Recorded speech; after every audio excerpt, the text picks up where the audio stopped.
Bonjour à toutes et à tous, il est 15 heures. Bienvenue dans cette nouvelle édition. Voici les titres qui vous seront développés. Le ministre de l'Environnement et du Développement durable participe à la conférence des Nations Unies qui se tient actuellement à Stockholm en Suède. Et dans l'actualité internationale, l'Union africaine milite pour la levée des sanctions contre la Russie. Voilà pour les titres, bonjour à tous.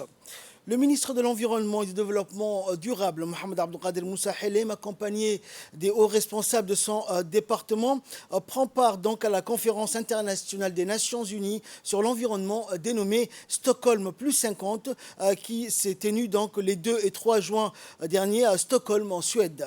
Cette conférence commémore la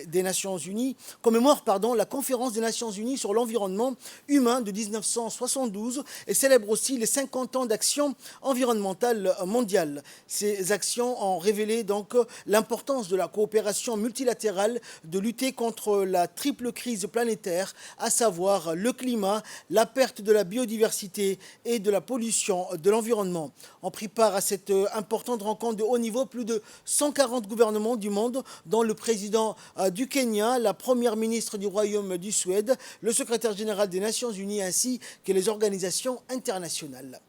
Écoutons pour plus de précision l'intervention du ministre de l'Environnement et du Développement durable, Mohamed Abdelkader Moussa Helem, qui s'est félicité donc de prendre part à cette conférence. Je suis plus qu'heureux de me retrouver parmi vous pour cette conférence spéciale célébrant 50 ans d'avancée après la conférence des Nations Unies sur l'environnement de 1972. Cette conférence a été la première d'une nouvelle tradition annuelle et elle a ouvert une nouvelle ère de coopération et de stratégies communes sur les questions environnementales. C'est aussi lors de cette conférence, comme vous le savez sans doute, que les concepts de développement durable et la nouvelle agence dédiée à l'environnement ont vu le jour. C'est aussi lors de cette conférence à Stockholm que le monde a compris qu'avec un leadership et une commune mesure des conséquences liées aux enjeux environnementaux, une collaboration fructueuse entre les États pouvait être possible. Distingués invités, une planète saine pour la prospérité de toutes et de tous. Je viens d'un petit pays de la Corne de l'Afrique, connu pour son grand cœur, la République de Djibouti. Et j'aimerais vous parler des cheminements que la question environnementale a eu dans mon pays. Après 1972 et surtout le tournant qu'a représenté le sommet de Rio, la République de Djibouti, à l'instar des autres pays, a signé et ratifié l'ensemble des conventions de Rio, mais aussi les autres accords multilatéraux sur l'environnement. Mais jusqu'en 1997, il était question d'un département ministériel rattaché à la primature, puis quant au niveau international, l'agenda politique a placé l'environnement au centre des préoccupations internationales. La République de Djibouti, dans l'optique d'en faire une question essentielle, a créé, dès la fin des 1990, un ministère de l'Environnement couplé avec l'aménagement des territoires. C'est 20 ans après, en 2021, que la République de Djibouti a fait les pas les plus importants en créant un ministère entièrement consacré à l'environnement et au développement durable. Distingués invités, il a été nécessaire, je dirais même incontestable, pour le gouvernement djiboutien de mettre en place un département ministériel et spécifique à la gestion des enjeux environnementaux. En effet, la situation aujourd'hui est affolante. Les chiffres nous montrent que toutes les 3 secondes, le monde, à cause des activités des hommes, perd l'équivalent d'un terrain de football. Je vous laisse le soin d'imaginer la catastrophe vers laquelle nous tendons si nous ne réagissons pas au plus vite. Et dans la seconde partie de son intervention, le ministre Mohamed Abdelkader Moussa a rappelé que cette conférence commémorait les 50 ans d'action environnementale mondiale. La République de Djibouti est en première ligne, entre autres pour la lutte contre le changement climatique à travers la réduction des émissions des gaz à effet de serre, mais aussi et surtout à travers le développement de mesures d'adaptation pour renforcer la résilience des populations. De plus, en collaboration avec les partenaires techniques et financiers, le gouvernement djiboutien met tout en œuvre pour inverser la tendance et stopper la dégradation subie par l'environnement et catalyser les actions de restauration et de conservation. Distingués invités, je souhaiterais profiter de cette occasion et de cette auguste assemblée pour sonner l'alarme sur la crise en cours dans la région de la Corne d'Afrique. Les pays de la région font face à une sécheresse accrue et intense qui menace des millions de personnes vulnérables et qui, si elle n'était pas atténuée, très vite engendrera un basculement vers une crise humanitaire. La République de Djibouti, à l'instar des pays limitrophes, est touchée de plein fouet par cette crise. Près de 17% de la population résidant sur les territoires djiboutiens sont aujourd'hui impactés par les effets néfastes de la sécheresse, de plus des spectres de l'insécurité alimentaire. provoquée par l'augmentation des prix des denrées et aggravée par la situation des crises ukrainiennes. Et cette sécheresse est aujourd'hui la pure urgence climatique de ces 40 dernières années qui mèneront assurément les populations vivant dans la région à une crise alimentaire sans précédent. Je vous remercie pour votre aimable attention. Merci.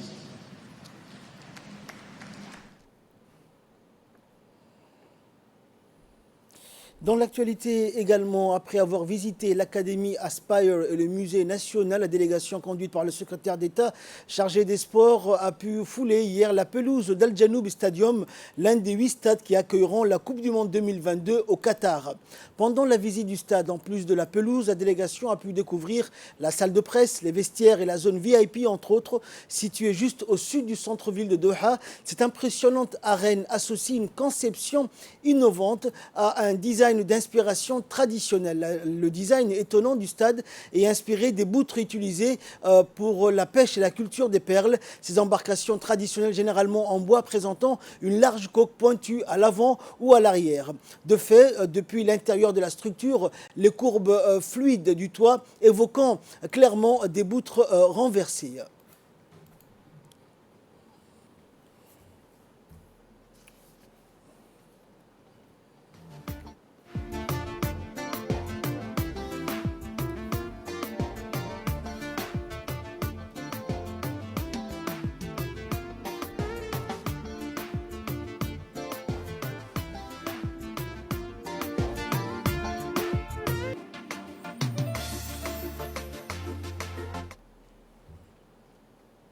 Un atelier sur la réflexion de l'élaboration du projet d'établissement hospitalier de 2022-2026 de l'hôpital Dar al-Hannan a eu lieu le 31 mai dernier au Sheraton Hotel pour identifier les forces, les points à améliorer, les opportunités et les menaces actuellement afin de prévoir les 5 années à venir, les axes stratégiques à améliorer. L'atelier a été présidé par le consultant du FNUAP, Dr Ahmed Boudak, et a été inauguré par la directrice générale de l'hôpital Dar al-Hannan, Hawa Hassan, le directeur technique et le directeur administratif et financier. Durant les 2 jours de réflexion, les participants ont soulevé les difficultés rencontrées de la mission de l'hôpital, de l'organisation de l'offre de soins, la prise en charge des soins et services, ainsi que les patientes référées aux différents centres de santé communautaires et les patients transférés aux centres médicaux hospitaliers. Ces réflexions ont dégagé 6 axes stratégiques: repositionner l'hôpital en tant que centre de référence national dans la santé maternelle et néonatale, mettre en place une gouvernance administrative et clinique basée sur la performance, promouvoir des soins et services sûrs de qualité mettant les patientes au centre des préoccupations et développer une stratégie de gestion des ressources humaines basée sur une gestion prévisionnelle des emplois et des compétences, développement professionnel, motivation, santé au travail et développer les mécanismes de coordination et de communication de l'hôpital Dar al-Hannan avec son environnement et enfin renforcer la gestion des médicaments et des produits de santé à l'hôpital. Ces 6 axes stratégiques ont été retravaillés pour prioriser des actions à entreprendre durant les 5 années à venir. Écoutons la réaction de la directrice générale de l'hôpital Dar al-Hannan, Hawa Hassan Gessoud. De réflexion, un atelier de travail de réflexion sur le projet d'établissement hospitalier à Dar al-Hannan dans les 5 années, Inch'Allah, à venir, de 2022 à 2026, Inch'Allah. Donc, ce n'est pas la première fois parce qu'au début, on avait, le 15 septembre, on avait fait, 2021, on a fait les lancements. Et durant ce temps-là, on était en train de rassembler tous les documents, tous les trucs qui ont été faits comme documents ou comme statistiques au niveau de Dar al-Hannan, plusieurs années, pour qu'on puisse élaborer ce projet. Donc, aujourd'hui, on est arrivé hier, aujourd'hui, on travaillait sur tous ces éléments avec les participants de tous les services de l'hôpital et au niveau de polyclinique et au niveau de région. Pourquoi? Parce que chacun donnait son avis et ses idées, chacun son expérience pour qu'on puisse élaborer cette projet d'établissement. C'est comme une stratégie pour les 5 années à venir pour améliorer la prise en charge de la mère et de l'enfant, pour qu'il y ait une bonne prise en charge et une bonne coordination. Donc aujourd'hui, on a terminé cette réflexion, on a clôturé ces réflexions aujourd'hui, mais le travail ne reste pas là, ça va continuer encore le mois à venir, parce que faire un projet d'établissement, ça prend du temps. Donc on va s'étaler en rédigeant Tout ce que les éléments qui ont été dits ici et ce qu'en amont on avait fait de la recherche, on va essayer d'élaborer et une fois que ça sera finalisé, il y aura une validation à toutes les parties prenantes. Donc, je peux dire que ce projet d'établissement est une opportunité pour l'hôpital parce que c'est le premier projet d'établissement hospitalier qui sera fait, Inch'Allah, pour Dar Hanan. Donc, ça va nous aider à améliorer la prise en charge de la mère et de l'enfant pour qu'il y ait vraiment qu'on améliore ou qu'on contribue à la réduction de la diminution de la mortalité et de la morbidité, de la mortalité et de la morbidité de la mère et de l'enfant.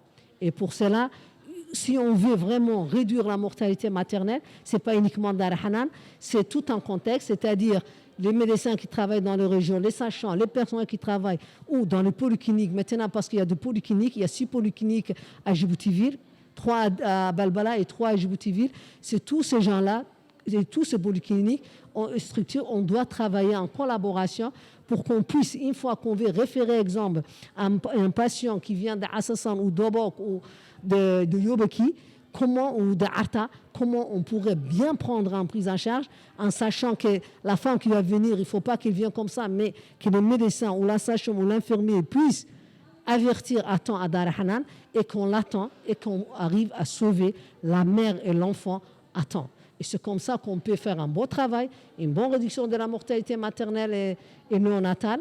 Et c'est un projet qui va nous aider aussi à mieux travailler, à mieux gérer. Et c'est aussi, ce projet est un outil de plaidoyer. De plaidoyer, quand je dis pourquoi, parce que ce document, une fois qu'on a un document bien tracé pour les 5 années à venir, on peut faire une mobilisation du fonds, c'est-à-dire auprès de nos partenaires traditionnels, je peux dire, ou qui sont là tout le temps à nous épauler.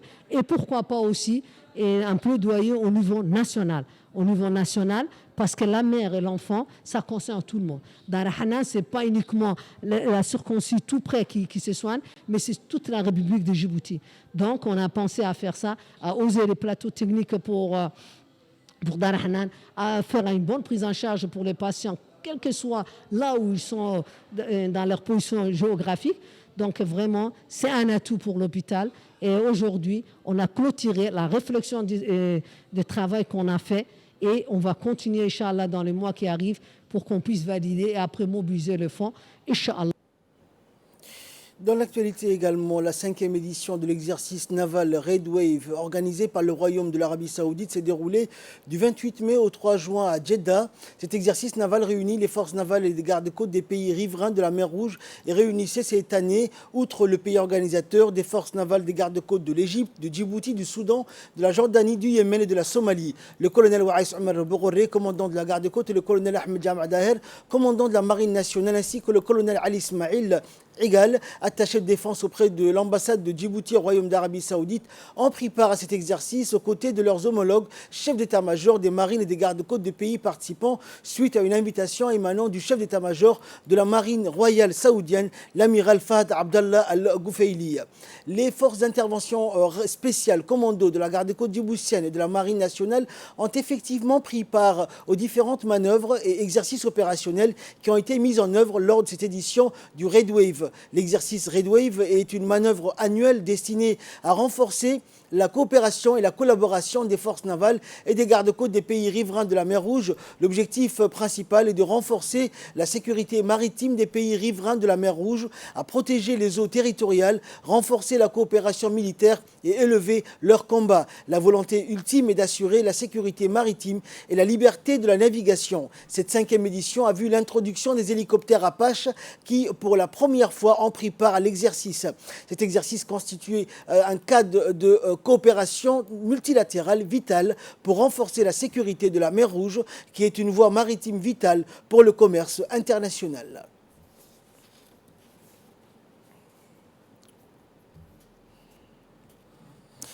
La propreté en ville constitue un élément essentiel et qualité de vie pour les habitants. C'est dans ce sens que les différentes associations des jeunes de la région, en collaboration avec le mouvement Jeunesse Une et Indivisible, avec les autorités de la région. Et nous finissons en sport pour clore ce journal. La première édition de la Coupe de Khamsin a été organisée du 26 mai au 2 juin par l'Organisation internationale pour les migrants, l'OIM, dans le but de renforcer les liens de partenariat entre les organisations internationales, les agences du système des Nations Unies, les ambassades et secteurs privés à Djibouti.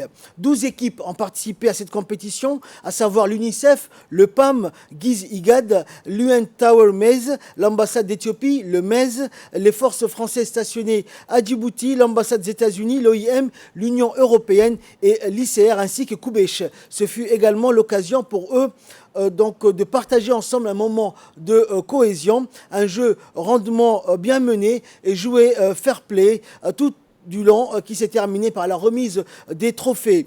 Match 3e place, ambassade Éthiopie 5-0, UN Tower Mez. La finale, Koubèche 2 et force française stationnée à Djibouti 2 tirs au but, donc 5-4 pour les Français. Le meilleur joueur de cette première édition du tournoi de Khamsin a été Achou de l'ambassade d'Éthiopie. Meilleur buteur, Maxime Barbarou des FFDJ avec 8 réalisations. Meilleur gardien, Eli Rabé Noavi de Mez Tower. La mention spéciale a été décernée à Farhan du Koubèche pour ses beaux gestes techniques et Amou Gamil de UN Tower Mez comme étant le doyen du tournoi. En nouvelle du monde, à présent, au port, rivalité entre Dar es Salaam et Mombasa. Le port de Mombasa au Kenya perd de l'activité au profit de son grand rival Dar es Salaam en Tanzanie. Les importateurs des pays donc enclavés que sont l'Ouganda, le Rwanda et la République démocratique du Congo s'inquiètent des prochaines élections à Nairobi, d'autant plus que lors des violences post-électorales de 2007-2008 au Kenya, les transports ferroviaires ont été perturbés et les importateurs ont perdu des marchandises. Au Maroc, le coup d'envoi du service militaire au titre de l'année en cours a été lancé le jeudi, ce week-end. 20 000 jeunes conscrits donc, de la marine royale marocaine repartis dans 13 centres de formation à travers le royaume ont débuté leur préparation. À cette occasion, une cérémonie pour accueillir la 37e promotion a été organisée au 7e centre de formation des appelés près de la ville de Ben Slimane dans la région de Casablanca-Citat. L'opération des sélections des conscrits s'est déroulée du 16 au 28 mai pour la sélection des 20 000 candidats, dont 1800 candidates. Ils ont été repartis donc sur les 13 centres d'accueil et unités des forces armées royales. Et enfin, c'était dans les titres de cette édition, l'Union africaine milite pour la levée des sanctions contre la Russie. En visite à Sochi, le président du Sénégal de l'Union africaine, Macky Sall, a réaffirmé la position neutre de l'Afrique dans le conflit qui oppose la Russie à l'Ukraine depuis quelques mois. En revanche, il a fait remarquer l'impact économique généré par le paquet de sanctions économiques infligées par les Occidentaux à Moscou. Des sanctions qui menacent la stabilité alimentaire mondiale. La position de l'Afrique, malgré d'énormes pressions, la majorité des pays africains a évité de condamner la Russie dans cette situation. Et donc l'Afrique dépend en grande partie des céréales russes et ukrainiennes. Et le président de l'Union africaine, Macky Sall, a appelé à ce que le secteur alimentaire soit hors des sanctions, notant que depuis le début de la crise, des millions de tonnes de céréales sont bloquées dans les ports de la mer Noire. Le Kremlin a promis de faciliter le transit céréales si et seulement si l'Europe lève l'arsenal de sanctions et procède au déminage des ports ukrainiens. En attendant, l'Afrique subit la flambée des cours de céréales. C'est tout pour ce journal. Merci de l'avoir suivi. Restez avec nous. Le programme continue sur Télé Djibouti.